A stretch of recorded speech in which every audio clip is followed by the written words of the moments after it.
Ahí está. No lo escuché que se ponga a grabar. Bueno, no dijo recording in progress. Raro. Sí, sí. ¿Dijo? Sí, profe, lo dijo. Yo no lo escuché. Bueno. Entonces, retomando desde donde nos quedamos. Tenemos estas dos clases. La primera más conceptual, más de tipo teórica, y una segunda donde sí ya avanzamos sobre las cuestiones del gobierno de la infancia, en particular. Hablamos de niños, familia y escuela, y las intersecciones entre estas tres entidades analíticas, y vamos a hablar un poco de los saberes. Nos parece importante conversar acerca de los saberes, de cómo los saberes se han gestado en torno a la normalidad infantil. De esos saberes retomamos psiquiatría, psicología y psicopedagogía, como tres saberes, digamos, destacados para pensar esto de la anormalidad infantil. Ese es el temario para los dos encuentros. Como bibliografía general, hay un par de textos que escribí en algún momento, hay una bibliografía ampliatoria, lo mismo para la clase 2, hay bibliografía más de carácter obligatorio o recomendada, y bibliografía ampliatoria, que pueden consultar. Como les digo, son antes que todo disparadores para poder seguir profundizando en caso que les interese. Acá, entonces, empecemos, si está bien, con algunas claves, con algunas cuestiones más metodológicas para pensar esta cuestión del gobierno de la infancia. Mencionábamos que eran textos de distintas características entre sí. Tenemos algunos papers, Niños y mala vida, El gobierno del alma, la categoría de infancia anormal, Anormales como libro, Los salvadores del niño, de Plath, Arqueología de la escuela, de Varela y Álvarez Uría, El poder psiquiátrico de Foucault, una compilación muy interesante llamada Espacios de poder, el libro de Demos, Historia de la infancia, el libro de Doncelot, Policía de las familias, y el libro de Philippe Arié, que me gustó más la versión en francés que la tapa, digamos, que es El niño y la vida familiar en el antiguo régimen. Son una panorámica de los textos que, si estuviéramos presentes, hubiéramos llevado para que miren cómo son, para que conozcan la tapa, para que vean la letra. En la virtualidad simplemente presentamos la imagen. ¿Qué es lo que caracteriza estos escritos? Un poco, como les decía antes, no son escritos recientes, aunque muchos, si bien fueron publicados hace un tiempo, tardaron en ser publicados en castellano. Los seminarios de Foucault son un ejemplo de escritos que en su momento estaban disponibles en otros idiomas y después fueron traducidos al castellano, algunos fragmentos solamente de esas clases orales fueron recuperados, pero eran siempre fragmentos. Y, como les digo, no son escritos recientes, y a la vez contemplan a niños y niñas en relación a ciertas coordenadas que, como les habíamos planteado en el inicio, son centrales, son capitales para los estudios sociales. Los estudios sociales tienen unas ciertas características, ¿no? Al menos a los que adherimos con Silvia. El primero es el abordaje en clave sociohistórica. No puede ser social si no es histórico, ¿sí? No hacemos estudios sincrónicos que vayan solamente al aquí y ahora, al momento actual. ¿Por qué? Y por el contrario, un abordaje sociohistórico sí nos permite desnaturalizar ciertas características, ciertas funciones de la infancia, aunque sostenemos esta denominación infancia que no es la que se utiliza ahora. Ahora igual vamos a hablar acerca de por qué le decimos infancia, aun cuando no estamos en acuerdo con este nombre, ¿no? Con esta nominación. Entonces, en principio, todos comparten tener un abordaje sociohistórico. Lo sociohistórico permite desnaturalizar, permite desustancializar, evita esta ficción de lo inmanente, de lo que no va a cambiar, esta ficción de fijeza. Si uno solo se concentra en la actualidad, no puede ver los cambios que ocurrieron hasta aquí, ni puede, y esto es más grave, ni puede identificar qué transformaciones puede haber en curso. Los abordajes que solo van a la actualidad son especialmente naturalizantes, especialmente desproblematizadores, ¿no? Y fijos, impiden poder pensar algunas cuestiones del orden del conflicto. En segundo lugar, son abordajes siempre relacionales, que están en consonancia con esta clave sociohistórica. No son sustancialistas, porque permiten inscribir a las infancias, como ellos lo mencionan en los textos, y a los problemas que suscita la infancia, en problemas de otros colectivos sociales. Y esto es algo muy importante. Siempre que hablamos con Silvia, yo le digo, a mí el tema de infancia me parece fundamental y muy elocuente como tema en sí mismo, pero también como disparador, como punta de lanza, como primer locus en el que después hay otros trabajos, otros colectivos que podemos analizar con las coordenadas de la infancia.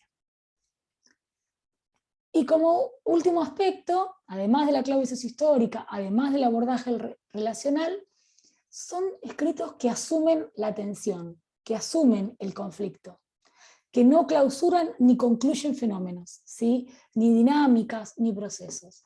Este énfasis en el conflicto, en la tensión, en lo inacabado, en lo que está en curso, es fundamental también para poder pensar el lugar de las infancias, como lo dicen ellos, hoy diríamos las niñeces, en el concierto de figuras que tienen que ver con los estudios de la gubernamentalidad, que son los que vamos a ver hoy.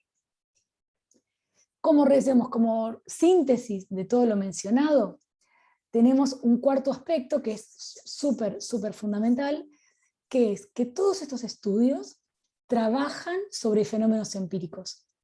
Entonces, no realizan afirmaciones generales, sino siempre afirmaciones situadas y en relación a ejemplos concretos.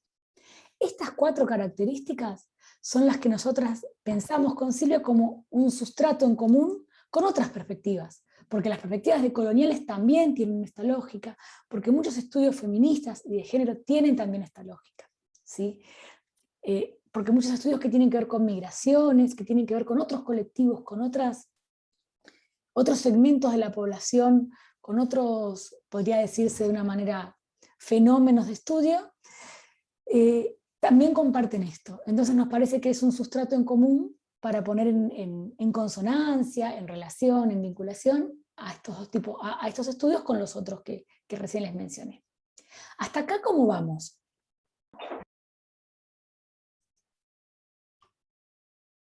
Veo que Carolina Sañudo hace como que sí, como que va a Bien. ¿sí? No es Sí, nada. bien, profe, estaba anotando. Buenísimo, no, está bien. Si acá esto es casi una introducción más epistemológica que otra cosa, es cómo pensamos los fenómenos. Los pensamos situados históricamente, nunca como una generalización, sino siempre en relación a ejemplos concretos. Lo pensamos siempre en relación y no aisladamente, no sustancializándolos, sino vinculándolos con otros. Y los pensamos en tensión, en relación a un conflicto que no está saldado, ¿sí? Ese conflicto puede tener que ver con los distintos saberes, como vamos a ver la semana que viene. Ese conflicto puede tener que ver con distintas instituciones que están en relación a los niños, ¿sí? Entonces, eso nos parece que, digamos, estas coordenadas no son solo de los estudios en infancias, no son solo los estudios de niñeces, por eso vinculan con otras, ¿sí? Avanzamos entonces un poquito más. Hasta acá tenemos textos muy diversos, como les dijimos, diversos, y lo van a ver en el material, diversos por las experiencias nacionales que recuperan, diversos por los autores, ¿sí? Diversos por la época en que se publicaron. Sin embargo, hay algo que Foucault diría la regularidad en la dispersión, hay algo que a pesar de que todos estos textos son muy distintos entre sí, los puede poner en relación. ¿Qué es aquello que los pone en relación? No estoy hablando de que los homogeneice ni que clausure las tensiones, sino que hablan de lo mismo. ¿A qué se refieren en común? A las conductas de los niños y las niñas, a su moral, a su cuerpo, a su inteligencia, a las características anatómicas de su fisionomía, a su cerebro. Y algo que para Silvia y para mí es fundamental para tener en cuenta un estudio ya en términos de políticas públicas, a las trayectorias posibles de sus vidas adultas. Esos puntos, aunque cada texto lo trabaje distinto, aparece como tema. Entonces, eso es lo que los reúne a todos los textos. Después cada texto, digamos, avanza, resuelve e incluso postula hipótesis que son distintas porque están situados en escenarios distintos, en épocas distintas, en países distintos. Pero lo que tienen en común es que todos trabajan estas temáticas, ¿sí? El referencial son estas temáticas. Niños, niñas, su moral, su cuerpo, su inteligencia, su fisonomía, su cerebro. Y las trayectorias posibles en sus vidas adultas. Esto es lo que tienen en común. Y lo que también reúne a todos estos textos es que estas temáticas que mencioné recién están pensadas desde la salud y la enfermedad, ¿sí?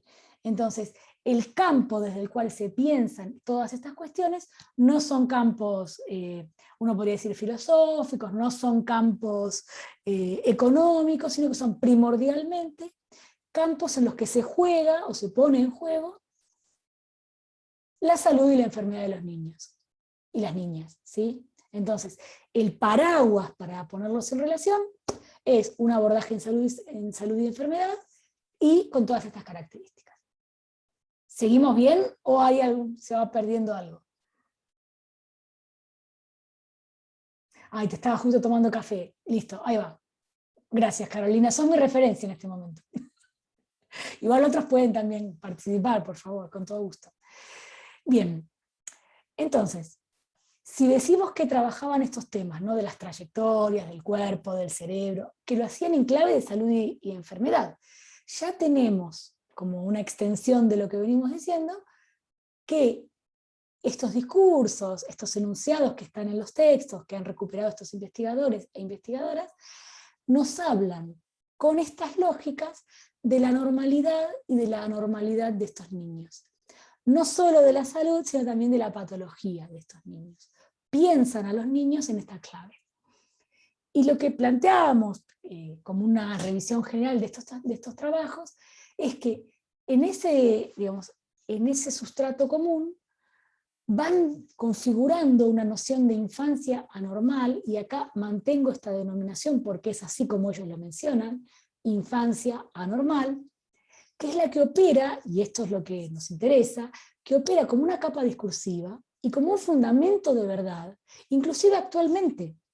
Se siguen pensando las desigualdades, las distinciones entre diferentes perfiles de niños y niñas, en términos de anormalidad. Entonces, conocer cómo esta capa discursiva, que sigue operando, se gestó, funcionó y tuvo efectos, nos permite también entender las condiciones para que hoy siga operando, ¿sí? Por eso es que es importante, yo les decía al principio, seguir desempolvando estos textos. Porque si fueran estudios que no son históricos, aparecen las actuales desigualdades como novedosas. Pero en realidad, que estén vinculadas a la normalidad y a la anormalidad en los cuerpos, en los cerebros, en la fisionomía, tiene una historia en sí mismo. De lo que se trata es de que eso no quede ocluido, de que eso no quede omitido en lecturas que parece que están nuevamente reinventando el agua tibia, como dice Silvia. Una y otra vez inventan el agua tibia, inventan la rueda, pero hay un enlace, hay una trama histórica que soporta, que sostiene, y que quizás es la clave del éxito de estas propuestas que una y otra vez vuelven a pensar a las infancias en estos términos, ¿sí? En términos de anormalidad, de patología. ¿Vamos bien? Perfecto, profe. Bueno, me alegro mucho, porque si destrabamos esta primer sección de decir por qué esto, lo demás fluye mucho más fácil. Bueno, seguimos otro poquito. Un poco, algo que también les mencioné al principio, es el carácter siempre, nunca generalizante, ¿sí? Siempre situado en un contexto histórico, situado en una territorialidad específica. Hay textos que hablan de Francia, hay textos que hablan de Argentina, hay textos que hablan de Inglaterra, hay textos que hablan de Estados Unidos, ¿sí? Eso es porque, como les decía, son escritos que se caracterizan por utilizar siempre ejemplos históricos, no elaboraciones teóricas desasidas de ejemplos históricos. Lo que es importante es no pensar que porque sean históricos se pueden extrapolar directamente, ¿sí? Siempre hay que poder anotar la novedad, ¿no? Aunque uno dice, bueno, esto es más viejo que el agua tibia, es importante retener que siempre hay alguna cosita que constituye un carácter novedoso. Los argumentos, la fundamentación puede ser la misma, pero los lenguajes pueden ser diversos porque están más ayornados, como decía Silvia recién, de nosotras mismas, que buscamos ayornarnos, están más ayornados, porque toman elementos actuales, porque toman discusiones actuales. Sin embargo, las categorías que nos interesan, en lo que nosotras pensamos como propuesta para estas clases, vemos líneas, ¿sí? No de una continuidad absoluta, pero sí líneas temáticas, tópicos que se reiteran, que se pueden reiterar con funciones distintas, ¿no? Porque quizás las cosas que se nombran igual ya no son las mismas. Creo que uno puede decir niño en una época y decir niño en otra época, y los paradigmas son diferentes. Pero acá lo que queremos trabajar es las continuidades, las novedades, las diferencias entre los diferentes ejemplos, pero sin pensar que por eso, y acá permítanme la expresión, hacemos un salto con garrocha desde Francia del siglo XIX a Argentina del siglo XXI y ya está todo dicho. Siempre hay que tener una oreja atenta a las especificidades, ¿no? Porque si no, digamos, ya no habría nada que aportar. Y en general, estos temas que son tan complejos, que son tan conflictivos, tienen algún punto innovador, ¿sí? Así que de ninguna manera estamos diciendo, ya está todo dicho, ya por ver esto vamos a ver todo lo que es igual, ¿sí? Son sustratos, como le decimos, son sustratos para pensar. Esto mismo, y también lo traemos, y ahora les voy a decir por qué, hay que estar muy atentos, y la pandemia creo que lo puso de manera expresa, con una contundencia muy, muy especial. Las relaciones entre categorías tampoco son iguales a lo largo del tiempo. No solo las palabras o las categorías van variando el significado aunque se nombren igual, también las relaciones entre categorías pueden variar. Nosotros veníamos pensando el encierro quizás con ciertas coordenadas. Ahora, en términos en los términos de la pandemia, esas coordenadas se resignificaron, ¿sí? Porque tuvieron otros ingredientes. Les digo para hacer un caso bien concreto, ¿sí? Uno piensa control y encierro, pero no es siempre equivalente la relación entre control y encierro. A lo largo de la historia, a lo largo de las situaciones, puede variar, ¿sí?, el contenido de esa relación. Para ser más clara, no siempre encierro y control tienen que ver con despojo subjetivo, con docilización de conductas, con represión, ¿sí? Por supuesto, ha sido una experiencia históricamente válida para seguir pensando, pero de ninguna manera podemos hacer como si fuera en automático y decir, siempre que hay encierro y control tiene que ver con la vulneración, ¿sí? Hay que poder pensarlo situadamente, como nos han enseñado también otras perspectivas, ¿no? Así que eso también es importante de retener. Nunca los esquemas analíticos nos sirven para todos los ejemplos históricos. Nos sirven para poder pensar otros también, pero no de manera lineal, absoluta. Esto lo mencioné, encierro y control, bueno, me había anticipado. Esto que les dije entonces, como para resumir, los sentidos de las categorías pueden cambiar, las relaciones entre categorías pueden cambiar. Acá les traemos un panorama de algunas relaciones que se tejieron en términos analíticos, de algunas categorías también, ¿sí? Pero también cuando decimos escuela no estamos diciendo lo mismo ahora que en el momento en que estos textos el momento de lo que se ocupó estos textos, ¿no? Siglo XIX, mediados del siglo XVIII, algunas primeras décadas del siglo XX, ¿sí? Eso no quiere decir que no se pueda seguir pensando a la escuela. Ahora, ciertamente las funciones, los obstáculos, los conflictos escolares no son totalmente equivalentes a los que estos autores trabajaron, ¿sí? Y acá traigo una última capa de complejidad. Y es que encima estamos hablando de niñez, que no se caracteriza por ser un campo sencillo. Es un campo especialmente complejo, ¿sí? ¿Por qué es complejo el de la niñez, aquí mencionadas como infancia muchas veces? Por muchas razones, pero podemos decir que por un lado, por la multiplicidad de actores y de fuerzas sociales que están involucradas, ¿sí? Hay muchas estrategias parciales, fragmentadas, con lógicas que no son convergentes, sino que son divergentes, que son contrapuestas, que son contradictorias, ¿sí? Hay muchos actores y, digamos, y en ese conjunto de actores no está todo en orden, sino al revés, hay muchas tensiones, hay muchas parcialidades, hay muchas fragmentaciones y contradicciones, y a la vez hay funcionalidades. Eso hace que el campo de la niñez sea un campo destacadísimo para poder comprender funcionamientos propios del campo de la niñez, pero también otros campos. Por eso hablamos de escuela, hablamos de familia, ¿sí? Hablamos de Estado. Hablar de niñeces es hablar de todos esos campos.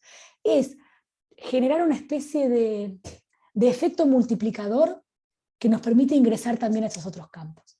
Por eso es tan interesante una y otra vez volver a poner un ojo en niñeces. Yo se los decía, a diferencia de Silvia, que se especializa en niñeces, yo vengo trabajando en niñez, pero no me considero esencialmente especialista. A mí me interesa el colectivo o la subpoblación, como queramos llamarlo, de niñeces, por todas estas características que tiene también, porque permite tender lazos para pensar otros colectivos, mujeres, salud mental, ¿sí? Y así tantos otros. Y como les digo entonces, hay tensiones, los procesos no están saldados, están siempre en curso. Si hay algo que caracteriza a los estudios de la niñez es que uno cuando empieza a analizarlo históricamente ve que siempre la niñez motoriza problemas, motoriza intentos de solución que nunca se solucionan y se vuelven a generar problemas, digamos, problemas como objetivo, ¿no? Digo, como estrategias. Entonces hay algo que es consistente en la niñez y es que no permite ser saldada. Afortunadamente, podemos decir, la niñez no se salda, tiene una sobredeterminación, diría Althusser, o diría... Se aburrieron, dicen. ¿Cómo? ¿En serio? Así me dijeron. Voy a desactivar el audio porque Desiree abrió, ahí está, estaba conversando. Bueno, les decía entonces, estas características... Yo vi que ¿Se abrió? Ahí está, la volví a cerrar porque se volvió a abrir. Estas características hacen que los estudios de infancia, de niñeces, sean tan interesantes, ¿no? Que tengan tanta tela para cortar, por decirlo de alguna manera. Bueno, seguimos otro poquito. Esto ya lo dije, esto ya lo dije. Esto también lo mencioné. Y a ver, sí es verdad que nosotras tratamos de no presentar con una carga moral o adjetivadora a los procesos. Eso no quiere decir que no seamos críticas, pero digamos, el análisis asentado en la moral, asentado en una adjetivación, es un análisis de miras cortas. Digamos, es fácilmente rebatible con otra, digamos, con otra moral, con otra adjetivación. Que digamos que muchas veces presentamos las cuestiones de manera más neutral, no quiere decir que no seamos críticas, sino que nos permitamos descentrarnos de un análisis moral para poder entender a la moral también como algo que operaba, ¿sí? No estamos por fuera del estudio de las morales y cómo esa moral se fue gestando. Siempre sentidos nuevos, digamos, perspectiva crítica, ¿sí? Eso es lo que nos caracteriza como cátedra, como equipos de investigación por fuera de la cátedra, porque compartimos otros espacios, y creemos que es lo más honesto para aproximarse a las niñeces, ¿no? Así que vamos a pasar a lo que viene. En términos de preguntas, esto está también en la guía de preguntas que les puse por si tenían interés en tener alguna especie de clave de acceso a las lecturas. ¿Qué interrogantes plantean estos escritos? Porque muchos de estos textos que estamos compartiendo entre esta clase y la que viene lo que comparten es las preguntas también. Entonces, ¿qué preguntas comparten estos textos? Las voy a leer lentamente. En principio, ¿qué voces, qué saberes, qué disciplinas, qué especialidades, ¿sí?, se han pronunciado, han intervenido o han planteado la necesidad de protección de estas infancias anormales que son el foco de todos los textos, ¿no? Cada uno con su periodo, cada uno con su territorio.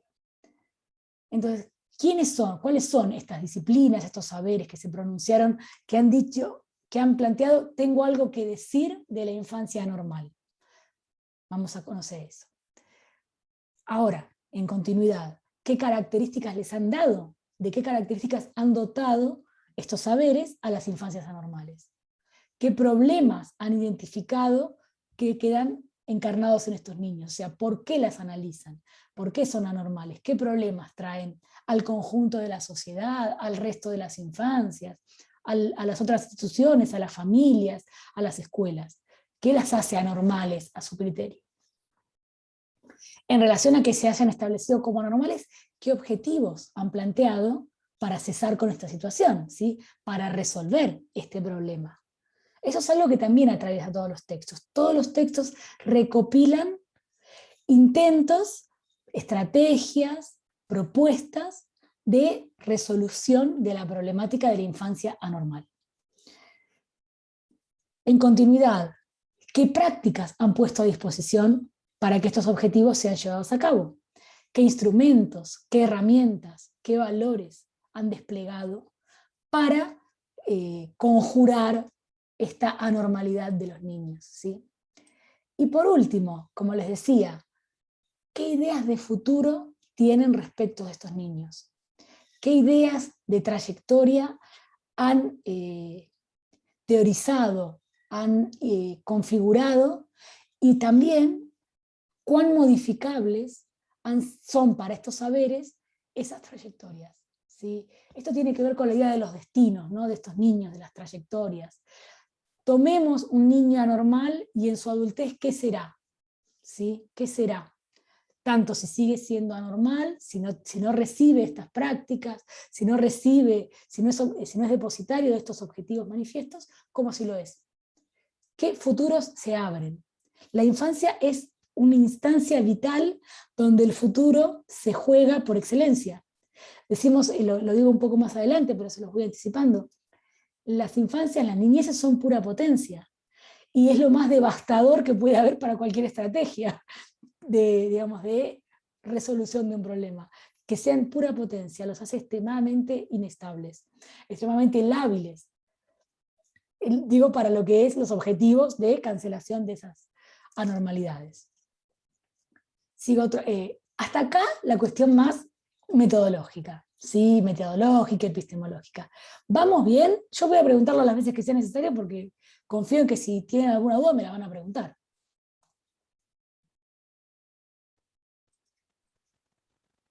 Sí, profe, perfecto. Buenísimo, buenísimo. Y ahora les hago una primera consulta. ¿Qué les parece esta propuesta? Porque hasta acá es todo propuesta.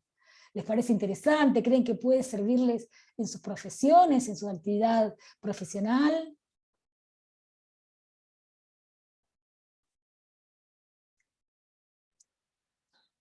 Sí, a mí me parece sumamente interesante la palabra descolonización, ¿no? Sí, entiendo. Porque permite repensar un montón de cuestiones en torno a la práctica, Sí, ¿no? sí, Y sí. y en esto que recién mencionabas, ¿no? La infancia como algo que te permite avanzar hacia otras áreas también y mejorarlas a partir del núcleo que uno toma como infancia y después se despliega. Me parece Sí, también. es muy difícil pensarla aisladamente por todas Totalmente. estas intersecciones que tiene. Por supuesto, hay muchas perspectivas que por el contrario buscan aislar y separar a la infancia en términos analíticos. Para nosotras, y por eso también el interés, ¿no?, es siempre esto que les digo, es siempre una punta de lanza para pensar otros colectivos, para pensar otras realidades, ¿sí? Así que vamos a avanzar entonces. con el primer tema, y les aviso para que sepan, más o menos en 15 minutos les voy a proponer una pausa, yo hago la presentación y propongo una pausa, ¿sí? Y después volvemos en unos 5 o 10 minutos más. Me dijo Silvia que suelen estirarse un poquito más de las 8, así que confío en que si llegamos tipo 8:15, 8:20, vamos a estar bien, y también que no va a haber percances la próxima vez, vamos a cruzar los dedos que no haya percances para demorar el contenido. Bueno, en principio entonces, acá puse una imagen que me pareció muy significativa, que es la imagen de niños y jóvenes infractores en Ciudad de México, en 1920, entre 1920 y 1937, que lo que hace es mostrar esta campaña contra la mendicidad que se había impulsado en México, donde un grupo de niños que eran ex mendigos se presentan en un festival dedicado a ellos por otros niños, ¿sí? Que también estaban atravesados por la lógica de la beneficencia. Me pareció muy significativo la manera en que están presentados las figuras, cómo están vestidos, todo eso suma muchísimo a los análisis. No casualmente Silvia trae una y otra vez otras expresiones que no son textos, al menos no textos tipo ensayísticos, sino literatura, también imágenes, fotos. Todas estas cuestiones son claves muy válidas y muy pertinentes para pensar a las infancias. Precisamente por este carácter que les decía recién de estar sobredeterminadas. No solo con textos se puede acceder a lo que fueron las infancias en esta época. Las imágenes son muy elocuentes, hay videos, hay grabaciones, hay literatura, las ficciones, ¿sí? Hay una serie de registros que siempre son muy elocuentes para poder pensar las infancias. No solo de ensayos y de investigaciones históricas se trata, por el contrario.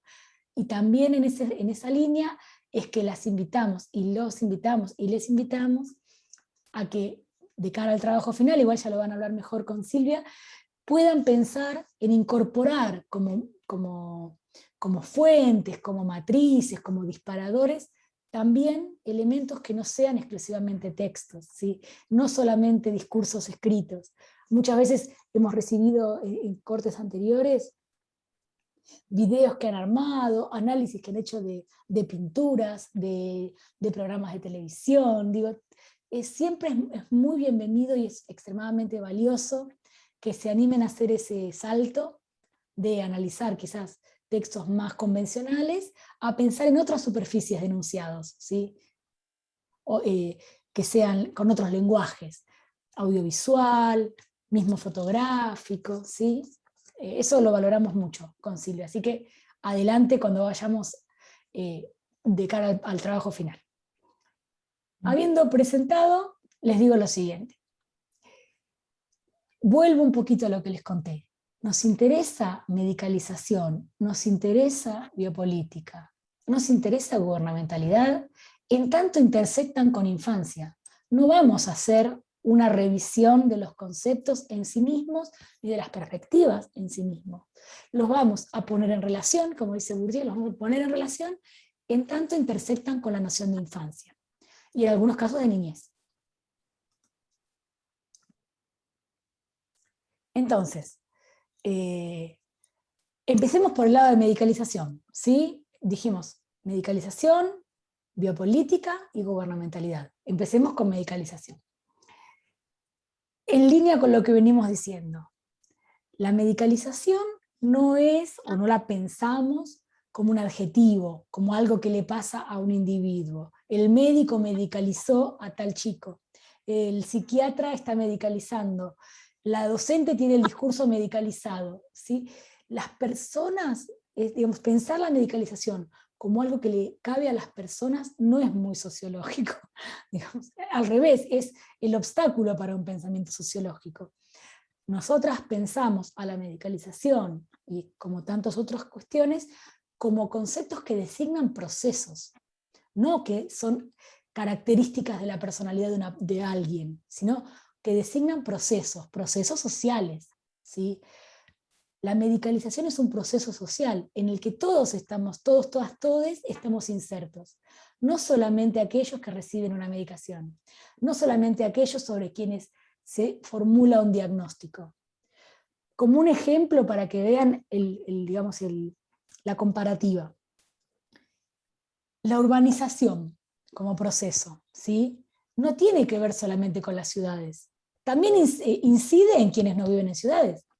Que las ciudades crezcan, que las ciudades se aglutinen, que hay todo lo que es la problemática urbana, o por supuesto que afecta a quienes viven en la ciudad. Pero también incide, o afecta en el sentido de que involucra, a quienes no viven en las ciudades.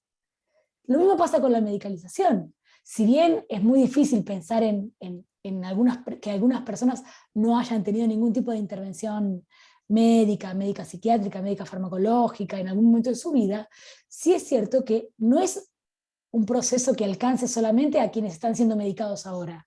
La medicalización no es un tipo de terapéutica, no es una forma de pensar las terapias, no es solo medicar. La medicalización es mucho más amplio, es un proceso social, un proceso histórico, ¿sí? Que involucra a todos los individuos que componen el tejido social. Y uso esta metáfora a propósito, ¿no? A todos los que están en la trama, sobre todo en sociedades occidentales, como las nuestras, ¿sí? Más complicado presencial. Mucho problema, mucha comunicación con la movilidad, así como la próxima será presencial. Dale, el jueves. A ver si... No, bueno, hay alguien que dejó abierto el micrófono, no lo estoy ubicando, pero parece que ahí se cortó de vuelta, así que seguimos. Entonces esta dimensión, ¿no? La dimensión de lo procesual, la dimensión de lo histórico, la dimensión de lo social, que involucra a los individuos de manera diferencial, ¿sí? Como pasa con la urbanización, como pasa con otro proceso que también es muy comparado con el de la medicalización, que es la sacralización.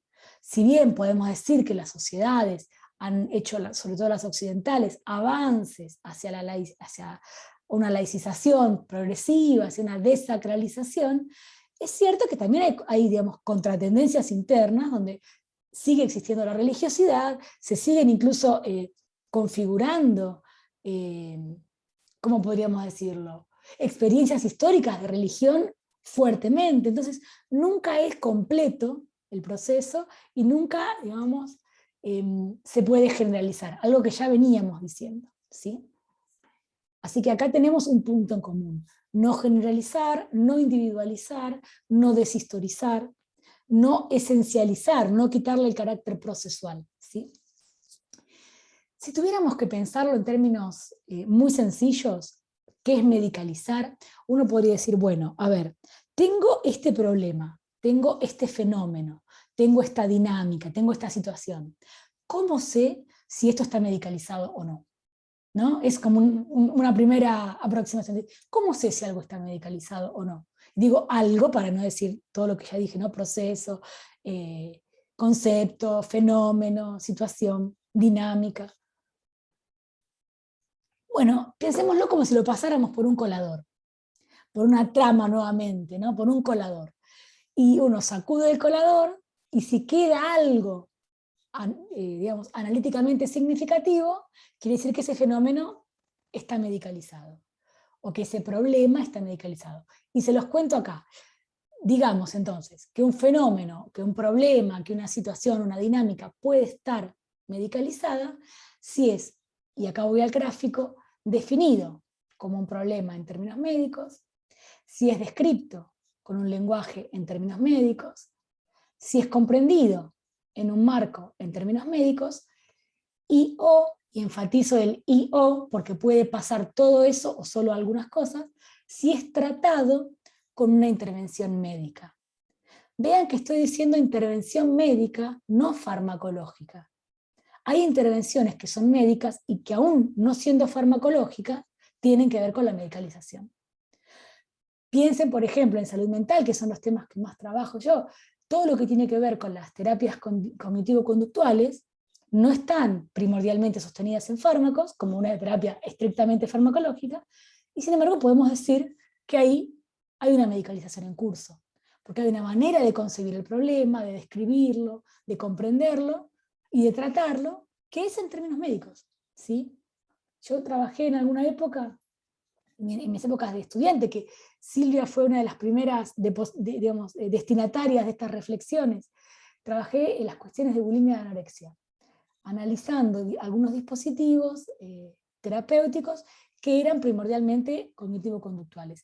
Y por supuesto los años cambian todo, pero para lo que fueron los hallazgos de esa investigación, con mi compañera de curso en esa época, lo que habíamos encontrado era que no eran primordialmente psicofarmacológicos los tratamientos, sino que primordialmente tenían que ver con organizar las conductas cotidianas, organizar la conducta alimenticia, era fuertemente conductual, no necesariamente y no primordialmente farmacológico.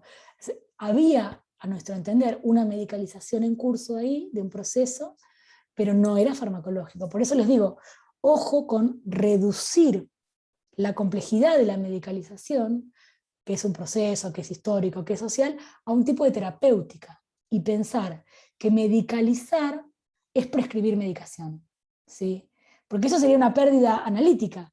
¿Puede haber medicalización sin fármaco? Por supuesto que empíricamente es cada vez más difícil encontrar ejemplos de medicalización que no tengan el fármaco por algún lado. Pero entendamos la diferencia entre pensar un proceso sociohistórico que nos atraviesa a todos de distinta manera y decir un tipo de terapéutica, ¿sí? Es mucho menos rico decir un tipo de terapéutica que pensar en todo esto que les estoy diciendo. Entonces, hasta acá vamos bien con esta metáfora del colador. Si pasamos, tamizamos el fenómeno, el problema, la situación, y queda algo, es que ese problema, esa situación, ese proceso, podríamos decir que está medicalizado. Sigo un poquito más. Si dijimos que era un proceso histórico, que era un proceso complejo, otra reducción sería decir que la medicalización es una cosa de médicos. La medicalización nos concierne a todos. Así como dijimos que la urbanización también involucraba a quienes vivían en el campo, podemos decir que la medicalización no es solamente una cuestión de médicos. También nos involucra a los legos, digamos. Piensen especialmente, y acá traemos de vuelta, miren lo emblemático de las infancias, de las niñeces, los procesos que ocurren en la escuela, y que aun cuando ocurren en un ámbito escolar, si pensamos en la matriz esta, definen el problema, lo describen, lo comprenden, lo tratan, muchas veces más en términos médicos que educativos. Entonces, también retengamos esto, no es solo un asunto de médicos, involucra a otros actores sociales, ¿sí? Mercados de salud, industria farmacéutica, que no son médicos, digo, no prescriben medicación los farmacéuticos. Internet, en Internet es, digamos, en Internet podemos decir que hay un lugar muy convocante para poder identificar problemáticas como diagnósticos. Piensen en las páginas que dicen cómo saber si mi hijo es ADD, cómo saber si mi hijo es autista, cómo saber si estoy deprimida. Ahí no estamos hablando de médicos, ¿sí? Obviamente hay páginas de asociaciones médicas, pero las páginas que están en Internet muchas veces no son de una asociación médica, ni siquiera son de un médico, son estas lógicas del test, ¿no?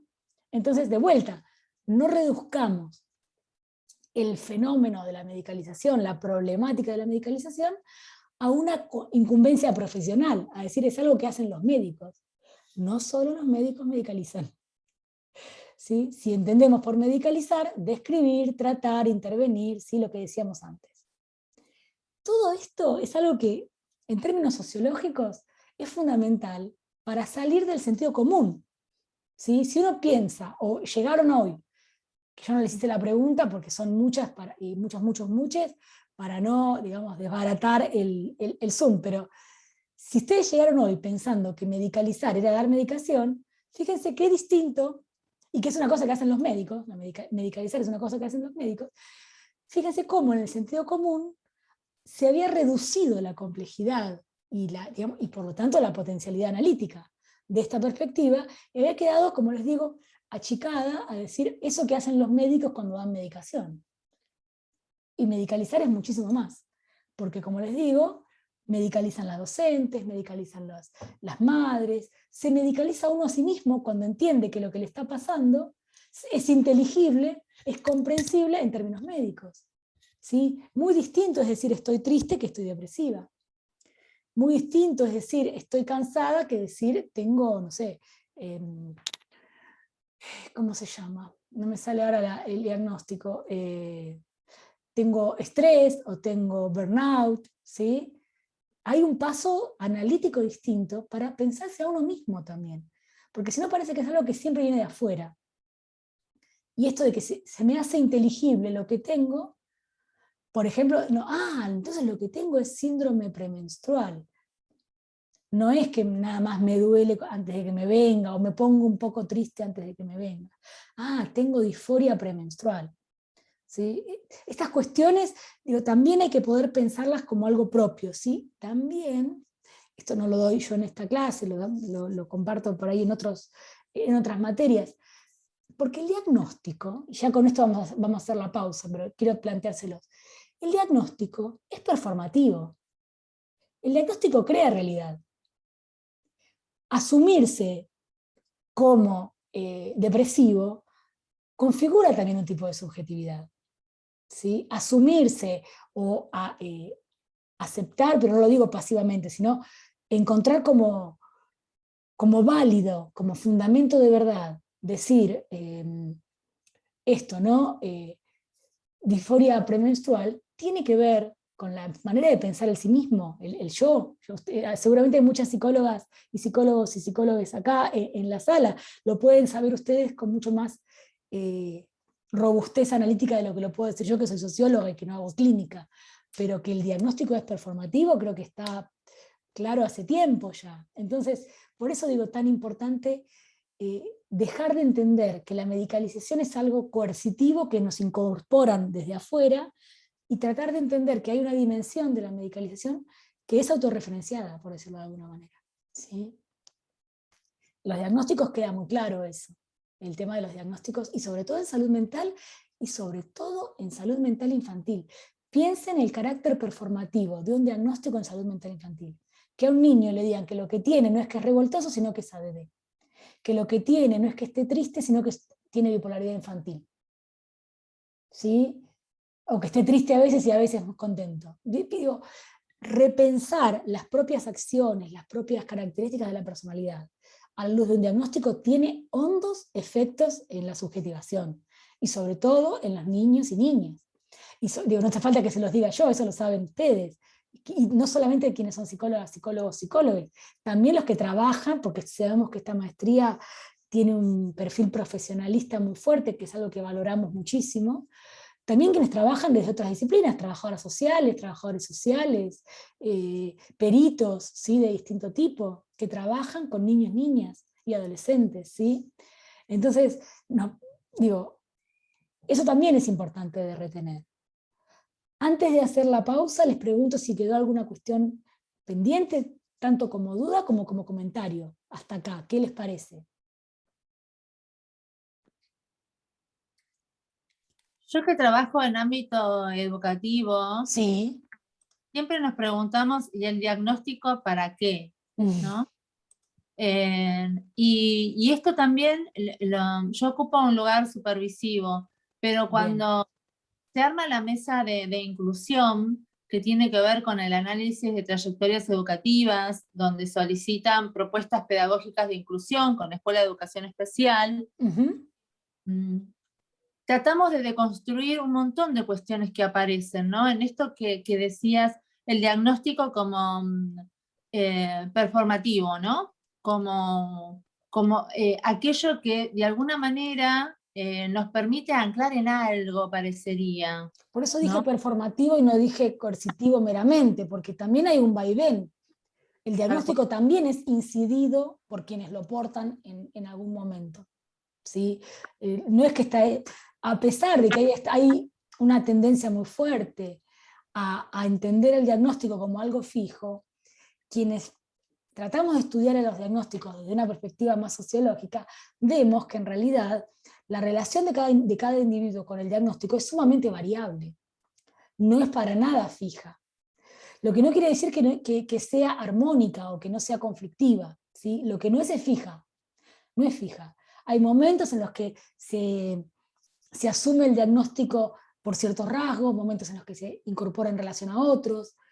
Hay cuestiones que el diagnóstico habilita a pensar de las subjetividades y cuestiones que el diagnóstico permite dejar de, digamos, de consultar, de dejar de interrogarse.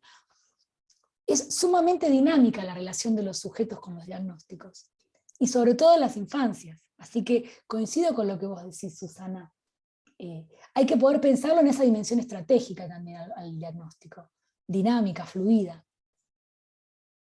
Sí, sí, totalmente, totalmente.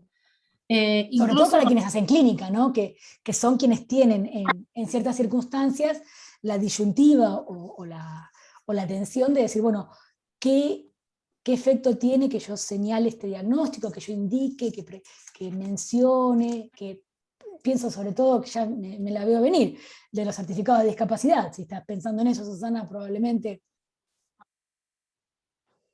sí, no, pensaba también cuando en las propuestas pedagógicas de inclusión, nosotros buscamos la voz del niño, de la niña, Sí. ¿no?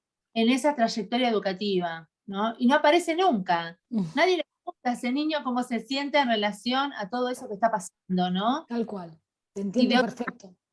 que deciden por él, ¿no? Entonces, y entendemos también la necesidad, pero también aparece el tema de esto de pedir una propuesta pedagógica de inclusión, como si la escuela de educación especial muchas veces viniera a poner, ¿no? No sé, mejores condiciones, no digo que no sea un buen instrumento o no sea un recurso más para fortalecer esa trayectoria educativa, por Dios, no, que es muy valiosa. Pero también es cierto que muchas veces en esto de los diagnósticos caemos tanto en esta cuestión, bueno, tal diagnóstico, tal cuestión, ¿no? Entiendo, Una cuestión. entiendo. Entiendo. Yo creo que ahí, bueno, no vamos a profundizar todo lo necesario por los otros contenidos son los que quería avanzar. Pero sí te puedo decir, Susana, que el tema del certificado, de los diagnósticos, es un punto extremadamente sensible y también extremadamente elocuente de todo esto que te decía, ¿no? Yo no puedo hablar en términos clínicos porque no hago clínica, te puedo decir en términos sociológicos, expresa como nadie, como nada más, nada tan elocuente para expresar esa tensión, ese carácter inacabado, esa fricción que se produce entre paradigmas, ¿sí? Y cómo a la vez que hay fricción puede haber funcionalidad. Y uno dice, pero ¿cómo? Ya no estamos más en el paradigma tutelar. Hay algo que la ley consagra de otra manera y sin embargo el niño se lo sigue no escuchando. Esas fricciones es importante tenerlas en cuenta. Como te dije, yo no voy a hacer observaciones respecto de la clínica porque no tengo competencia, no sé de clínica y no me parece que el aporte que puedo hacer sea desde ese lado. Pero sí te puedo decir que en términos sociológicos, sociohistóricos, es un punto de extrema sensibilidad. Bueno, ¿hay alguien más que quiera mencionar algo o quieren que hagamos la pausa? Son y 25, podemos estar hasta ahí 30 y pico, yo mientras voy bajando el TXT y eso mientras ustedes se toman una pausa. ¿Están de acuerdo? Yo hago una pregunta. Sí, Silvi, ¿Nos acá estoy. desconectamos o simplemente Yo me voy a quedar, no, yo me no voy a nos quedar así voy, desconectamos? no, tengo miedo, ¿viste? De que pase algo y pueda volver. No, por eso, no nos desconectamos. No, por ahí si Simplemente quieren en bajen la 15 minutos cámara. volvemos. Claro. Y yo les mando un mensajito cuando Bueno, sean y 32 más o menos, de que vayan volviendo, y mientras tanto voy bajando el TXT con los nombres y demás. perfecto. Nos vemos prontito. Gracias. Chau, chau. Bueno, un ratito nos vemos.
¿Hola? ¿Hay alguien ahí?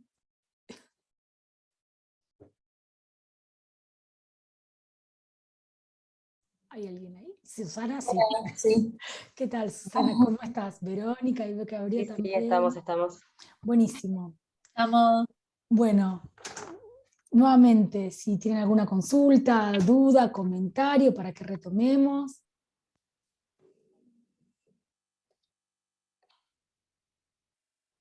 Bueno, sigo un poquito más entonces. Seguramente no vamos a terminar toda la clase 1 hoy, pero sí vamos a llegar bien a terminar la clase 1 y la clase 2 la próxima vez. Así que quédense tranquilas que vamos a llegar bien. Más allá de estos altercados que hubo ahí, los problemitas. Mencionábamos entonces, para hacer un raconto, la medicalización como proceso social, como proceso histórico, que no se reduce a una actividad profesional, o sea, no es una cuestión de lo que hacen los médicos, que no se reduce a un tipo de terapéutica, ¿sí?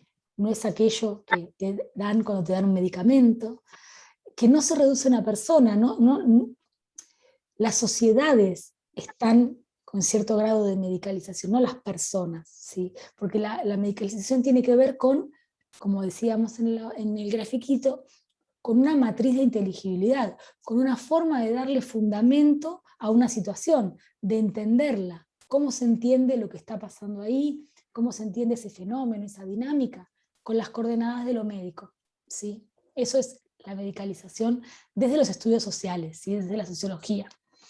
Un último tema que se extrae de lo anterior, porque si lo pensamos, si la medicalización es un proceso, si ese proceso es histórico, algo que claramente va a pasar es que la medicalización no va a ser algo fijo, sino que uno podría decir que es bidireccional, como una marea, que puede, digamos, un problema puede medicalizarse, desmedicalizarse y eventualmente remedicalizarse a lo largo del tiempo.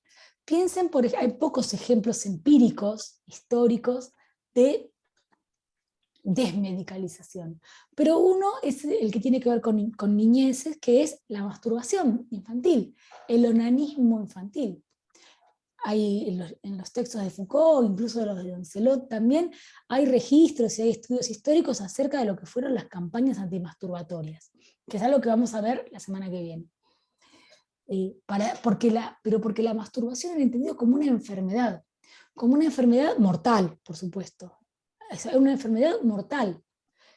Hoy por hoy está más dentro del orden de las prácticas privadas, aun cuando se pueda decir que no son del todo convenientes o que no son del todo correctas en términos sociales, pero difícilmente se entienda que una persona que se masturba, un niño que se masturba, una niña, está enfermo, sí, está enfermo profundamente y tan enfermo que puede morir por eso.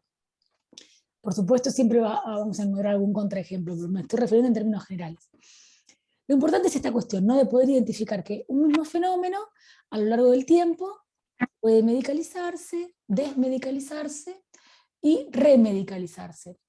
Y también, y esto es algo que te lo puedo plantear, a la misma vez puede quedar en una disputa de manera tal que a la vez esté medicalizado y desmedicalizado. Piensen, por ejemplo, en el embarazo y en el parto, que hay un montón de tecnologizaciones respecto de cómo atravesar el embarazo y el parto, con un montón de controles y de tecnologías aplicadas, y a la vez hay una serie de otras prácticas, de otras maneras de concebir el embarazo y el parto, que entran en discusión con esa lógica tan tecnologizada, y coexisten, ¿sí? O sea, muchas veces los fenómenos que están los fenómenos medicalizados están en disputa. No voy a ampliarlo mucho, pero la tesis de maestría que hice y de doctorado, que Silvia fue uno de los jurados, tenía que ver precisamente con las disputas profesionales que había respecto del TDAH, del déficit de atención con hiperactividad. En Argentina es un diagnóstico que se encuentra en conflicto, que no está totalmente saldado, ni qué lo provoca, ni cómo debe tratarse, ni cómo debe, ¿sí? Ni el diagnóstico ni el tratamiento están saldados. No es que hay unanimidad. Hay mucho debate. Entonces, para mí, podemos decir, junto con onanismo infantil, con embarazo y parto, que el TDAH es un diagnóstico que simultáneamente está medicalizado y desmedicalizado, porque hay líneas que buscan medicalizarlo más profundamente y líneas que lo médico no tiene tanto peso explicativo, ¿sí? Si entendemos por lo médico lo biológico, lo genético, ¿sí? Lo individual. Hay algunos otros casos, por ejemplo la homosexualidad, que lo plantea muy interesante un autor que se llama Peter Conrad, y él dice, la homosexualidad estuvo medicalizada, o sea, se entendió como enfermedad. Los manuales psiquiátricos lo retiraron como categoría diagnóstica en los 80. Eso no quiere decir que no haya gente que todavía piense y considere y crea que, que la homosexualidad es una enfermedad. Pero, digamos, en términos de saberes expertos, se retiró de los manuales, ¿sí? Ahora, ¿qué dice Conrad? Que para mí es interesante para pensarlo porque, trágicamente, ¿no? Para mí es interesante pensarlo, no por un interés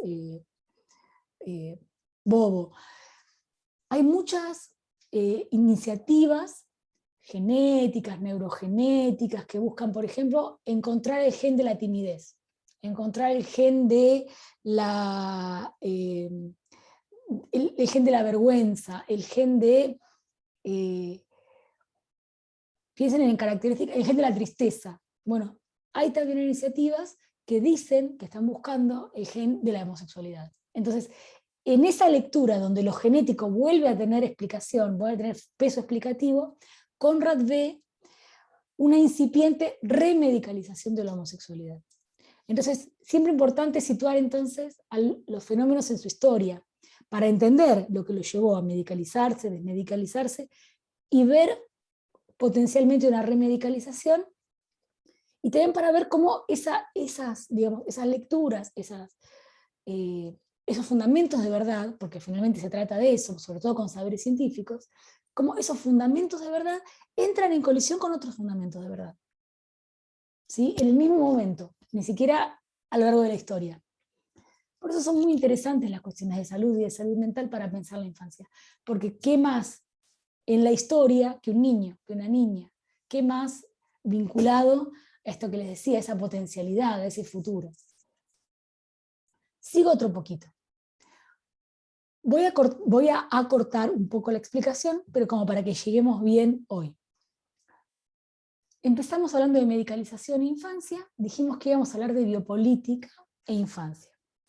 Para hablar de biopolítica e infancia, lo primero que les propongo es entender cómo el concepto de biopolítica, según Foucault, es en realidad uno de los dos polos de un concepto más amplio, que es un concepto en dos polos, que es el biopoder. Foucault dice, la biopolítica es uno de los polos del biopoder, el otro polo es la anatomopolítica. Todo esto está en el PowerPoint, no se preocupen, pero para ir avanzando. Entonces, para poder pensar la biopolítica tenemos que entenderla, y volvemos a lo que decíamos al principio, relacionalmente con la anatomopolítica. No importa qué sean, ahora vamos a avanzar en qué son, pero digo para pensarlo. Anatomopolítica y biopolítica son dos polos del biopoder, que es el concepto más amplio. ¿Sí? Entonces, antes de avanzar en qué es biopolítica, pensarlo relacionalmente permite incorporar otro concepto que es anatomopolítica, entendiendo que en los dos se juega lo que Foucault conceptualizó como el biopoder.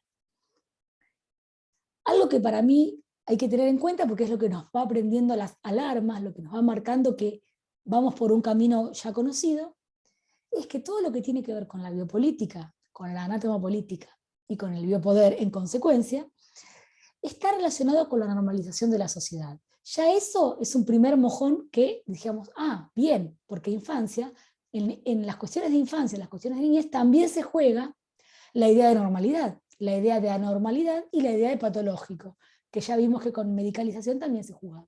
Entonces, ven cómo aparecen cosas en común, aunque las perspectivas sean distintas. ¿Sí? No todos los estudios de la medicalización, perdón, no todos. Los estudios de la medicalización son una cosa, los estudios de la gubernamentalidad son otra, los estudios de la biopolítica son otra cosa, pero tienen puntos en común. ¿Sí? Y en lo que tiene que ver con infancia, por ejemplo, está la cuestión de la normalidad. A la vez, como les dije, así como tiene un polo biopolítico y un polo anatomopolítico, también tiene una doble faz el biopoder. Es poder sobre la vida y es poder sobre la muerte. ¿Sí? La biopolítica incorpora, si bien ahora se habla a veces de necropolítica como lo contrario de biopolítica, en realidad el concepto para Foucault hablaba de la vida y de la muerte también, porque eso era algo que se incorporaba a la dinámica de la vida, ¿sí? La muerte. Entonces, lo anatomopolítico, lo biopolítico, el poder sobre la vida, el poder sobre la muerte. El ejemplo más emblemático de las políticas de la vida son las que tienen que ver con la sexualidad, y piensen cómo caemos en el niño ananista, el niño que se masturba, cómo la sexualidad de la infancia siempre fue un tema importante. Y como poder sobre la muerte, se expresa sobre todo en el racismo. No voy a hacer mucho comentario, pero sí les puedo contar que un ejemplo que nosotras usamos en otras materias, con Silvia compartimos muchos espacios, otro ejemplo que usamos mucho como disparador es el del caso del petiso orejudo, que era, bueno, no sé si conocen, en Argentina, en la bisagra entre el siglo XIX y XX, en el centenario, fue un caso muy resonante mediáticamente de un niño, un joven, hijo de inmigrantes analfabetos, a su vez él, digamos, con todas las características de los estigmas de degeneración que la teoría de la degeneración permitía identificar, que, digamos, se le imputaron una serie de crímenes cometidos hacia niños también. O sea, dentro del mundo infantil se resolvía esta cuestión delictiva. Y de alguna manera esta vertiente del racismo quedaba encarnada en el petiso orejudo, en esta Argentina del centenario, que hablaba de la raza argentina, que pensaba la civilización versus la barbarie, y a los extranjeros que inmigraron masivamente como una amenaza a ese ser nacional. O sea, siempre uno va a encontrar algún ejemplo que tiene estas coordenadas para pensar. Eso no quiere decir que el único ejemplo posible sea el del petiso orejudo, ni que el petiso orejudo tenga todos los ingredientes del análisis del biopoder, sino los puntos en común, ¿sí? Entonces, hablamos de biopolítica, hablamos de anatomopolítica. Para situarlo históricamente podemos decir que en los análisis de Foucault tiene que ver con los siglos XVII y XVIII como dos polos en los que se expresa estos intereses de normalizar la sociedad, ¿sí? La sociedad conflictiva, desbalanceada, uno podría decir hoy, claro, capitalista, desigual, donde la apropiación de los bienes no es pareja, aquí que era conflictiva. Y bueno, entonces hay una coincidencia temporal entre el surgimiento del capitalismo, del capitalismo industrial, ¿no? De los Estado-nación, y esta necesidad de normalizar a la población díscola. Mismo la idea de población surge en este momento. Por supuesto son todas cosas que dan para otras clases, pero se los menciono, ¿no? Cómo está relacionado salud, enfermedad, población, Estado, saberes, porque eso es lo que vamos a ver en la clase que viene, los saberes específicos. Todo eso y por supuesto el emergente predilecto, infancias, ¿sí? Niñeces. Investigar sobre infancias es abrir un panorama a todo esto, ¿sí?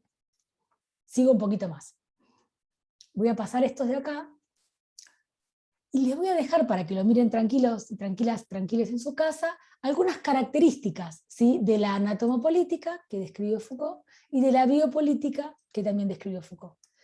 Lo interesante es esto, ¿no? Es la forma de aproximarse a los conceptos, como conceptos que los dos configuran los polos de una relación que tiene que ver con el biopoder, que no es que uno avanza y el otro retrocede, que van los dos juntos, ¿sí? Los dos juntos, en las estrategias sobre todo, que lo anatomopolítico tiene en general una vinculación más directa con aspectos individuales del biopoder, y lo biopolítico tiene en general más que ver con los aspectos colectivos, poblacionales, de conjunto, ¿sí? No de un individuo, y que también hacen al biopoder. El biopoder es las dos cosas, es el poder sobre la vida y la muerte que se ejerce sobre individuos y sobre colectivos. ahí nos termina de cerrar el enfoque, ¿sí? Hay más cosas para que miren, están invitadas a mirarlo fuera de la clase, y voy a seguir avanzando un poquito más hasta gubernamentalidad. Venimos hablando de medicalización e infancias, de biopolítica e infancias. Para eso necesitamos abrirlo hasta biopoder, incorporar la cuestión individual, colectiva. Vamos por el último término, gubernamentalidad. También, porque es propio del pensamiento Foucaultiano, también Foucault habla de dos dimensiones de la gubernamentalidad. Para Foucault, gobernar no es eso que se hace entre elecciones de parte de un partido político. Eso es un sentido muy restringido para pensar el gobierno. Para Foucault, el gobierno tiene un anclaje en la pastoral cristiana, en la idea del pastor, y tiene que ver con la conducción de las conductas. Gobernar para Foucault es conducir conductas. Conducir conductas de los otros y autoconducir las conductas propias. Tener autoconducción y conducir las conductas de los otros. Fíjense que no estamos hablando de una adhesión, no es estar de acuerdo, ser gobernado, es que la conducta sea conducida. ¿Sí? Me parece interesante esta cuestión. No se requiere convencimiento, se requiere obediencia, que la conducta sea conducida, ¿sí? No una reflexión individual de adhesión. Y esto es importante, también esta doble característica, así como hablábamos del anátomo político y lo biopolítico, en la gubernamentalidad está el gobierno de sí mismo y el gobierno de los otros, que es el nombre de otro de los libros de Foucault, el gobierno de sí mismo y los otros. ¿Se entiende hasta acá esta cuestión de siempre estar pivoteando entre una dimensión individual, corporal en términos más estrictos, y una dimensión de cuerpos colectivos, poblacional, ¿sí? Y que en realidad los procesos abarcan las dos cuestiones, no es que o una u otra, siempre es en términos de polos en tensión que explican el concepto más grande. Entonces, la gubernamentalidad es la conducción de conductas, tanto de uno mismo, como la posibilidad de incidir, afectar las conductas de otros, ¿sí? Esto que les decía, el sentido más estrecho es la conducción de las conductas, esa forma de actividad que se orienta a moldear, guiar o afectar o incidir la conducta de las personas.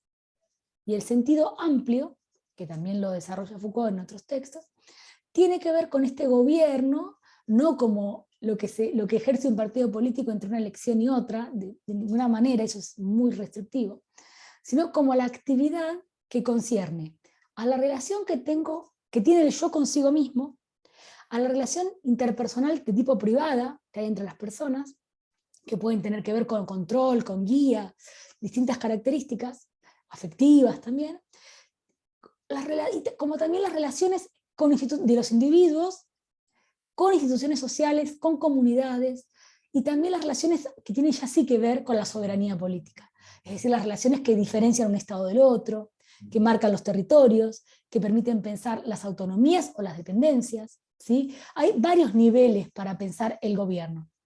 De ninguna manera queda reducido a lo que hace un partido político entre elecciones, eso me parece importante.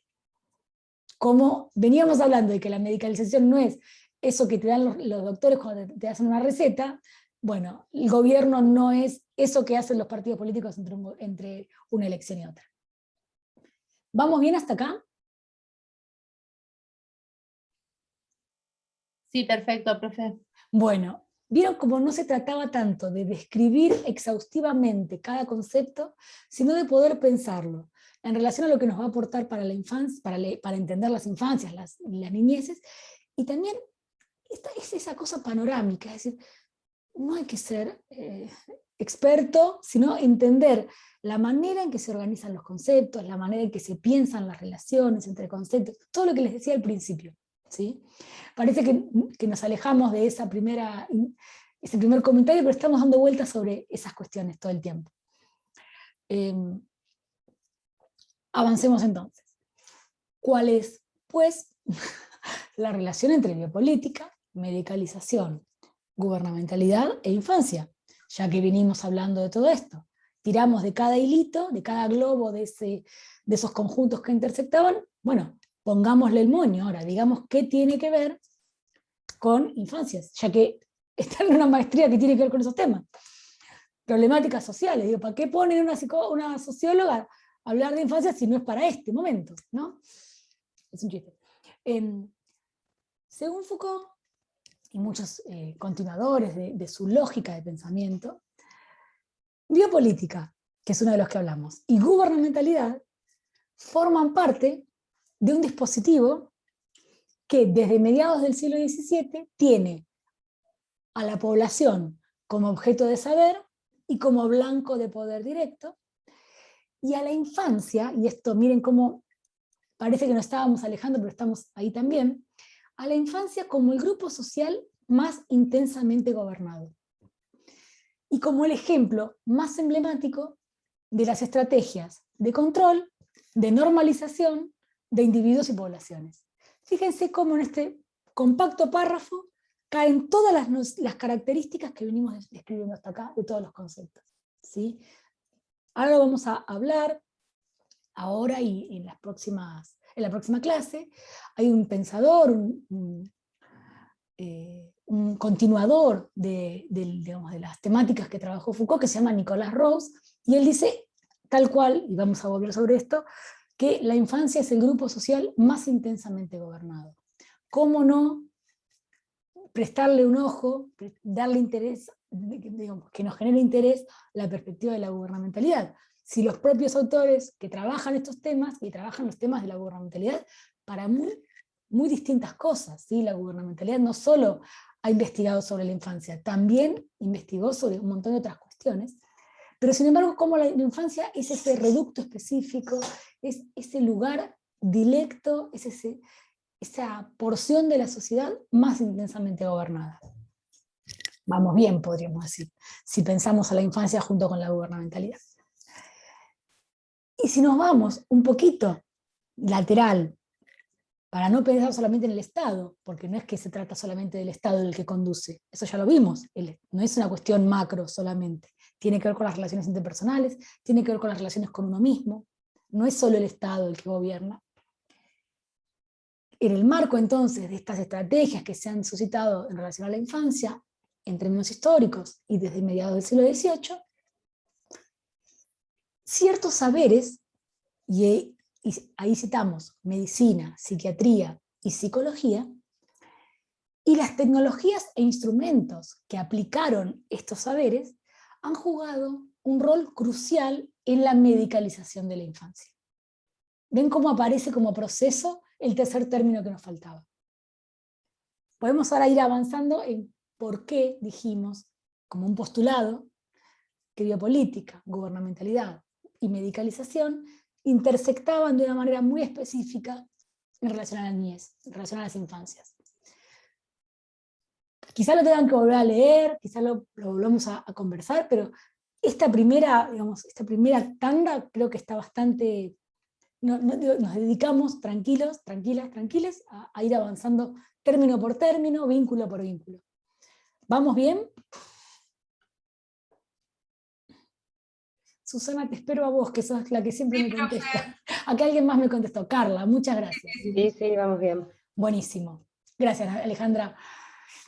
Entonces esta cuestión, por un lado la relación entre los términos, la importancia de los saberes, porque lo que vamos a ver la semana que viene es que la psiquiatría, la psicología y la psicopedagogía, y lo voy a decir de manera informal, sacaron chapa de disciplina porque se presentaron como exitosas en el gobierno de la infancia. Miren qué importante, históricamente, entender que en las raíces de la cientificidad de estas disciplinas está el manejo de la infancia.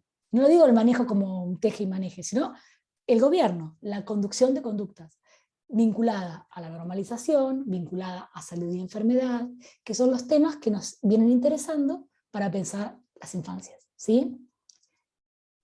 Sigo un poquito más.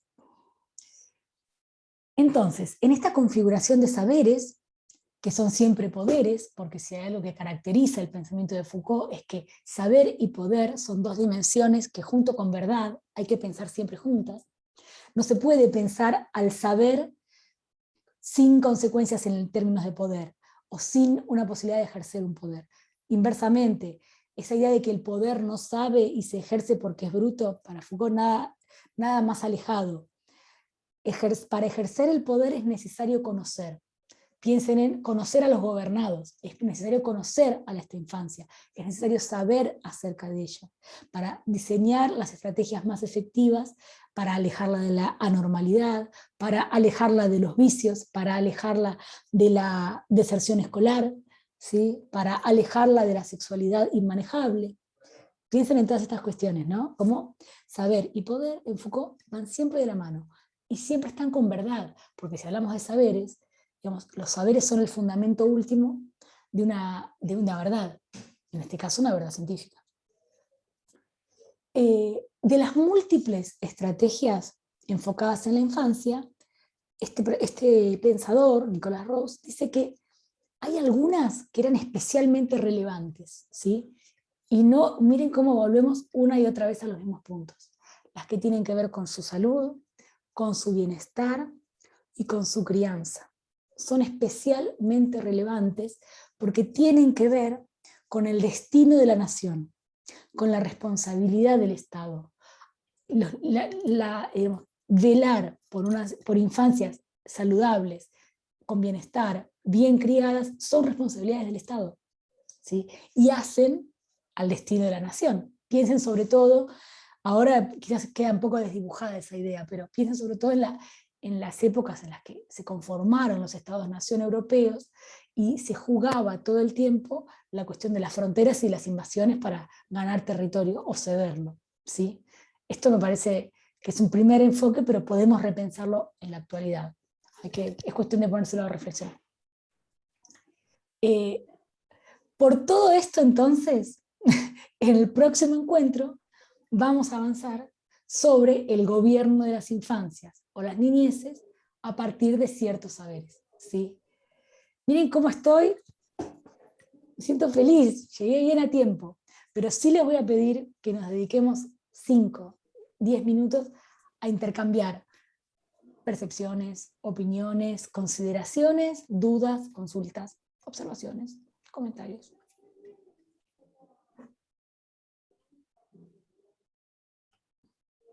Voy a dejar de compartir la pantalla y también voy a dejar de grabar, porque como les dije, me parece que es importante mantener cierta intimidad y no pensar que lo que uno pueda llegar a decir o responder nosotras pueda quedar registrado de una manera que sea complicada. Vamos a parar.